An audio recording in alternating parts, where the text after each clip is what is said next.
est-ce que la violence fait partie de la religion?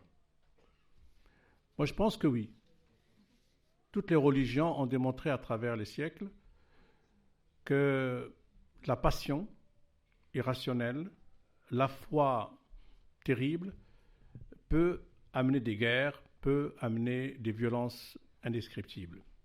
Et quand on lit déjà le Marquis de Sade, quand on lit Voltaire, quand on lit Rabelais, quand on lit Montaigne, ce sont des Émile Zola et Victor Hugo, ce sont tous des très grands écrivains, très grands intellectuels qui ont introduit en France l'esprit de liberté, l'esprit de la création et de la liberté. C'est-à-dire que c'est quelque chose de sacré. On ne peut pas toucher à ça, y compris d'ailleurs la caricature et le blasphème.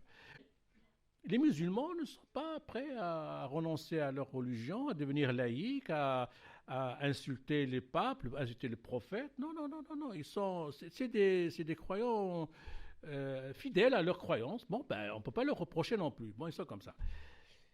Cela dit, quand Charlie Hebdo, bien avant de caricaturer le prophète, ils étaient mais odieux avec le pape. Tous les papes, sans exception. Ils les ont ridiculisés, ils les ont massacrés. Il y a aussi les Guignols de l'info dans une émission de Canal+, où à chaque fois le pape est massacré, mal insulté. Bon, c'est leur tradition. Je leur dis aux musulmans, mais faut-il leur la paix? C'est leur tradition. Ils sont là, ils ne respectent pas les religions. Du tout.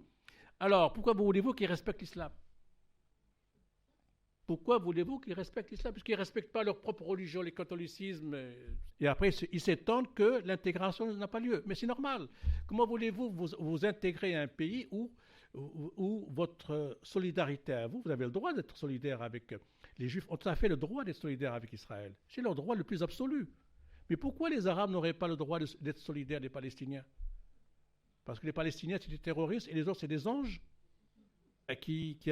Parce que l'histoire de l'islam avec la France n'est pas nouvelle. Tout à l'heure, vous avez parlé du passé colonial. C'est pas terminé cette histoire. La guerre d'Algérie n'est pas terminée. Elle est terminée dans les faits, mais dans les mémoires, elle n'est pas terminée. Les relations sont toujours très tendues. Et parce que le racisme est là. Le racisme est là. C'est un racisme anti-arabe, anti-musulman, qui vient de très loin, qui vient de la guerre d'Algérie. Parce que la colonisation, c'est quoi? C'est l'expression ultime et l'expression par excellence du racisme d'État.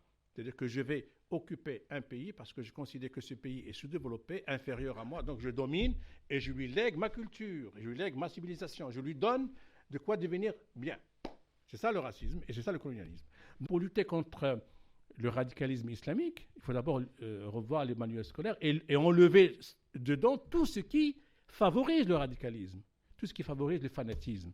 Si vous donnez tous les mêmes droits à l'homme et à la femme, c'est un pas énorme, extraordinaire. C'est un pas absolument énorme.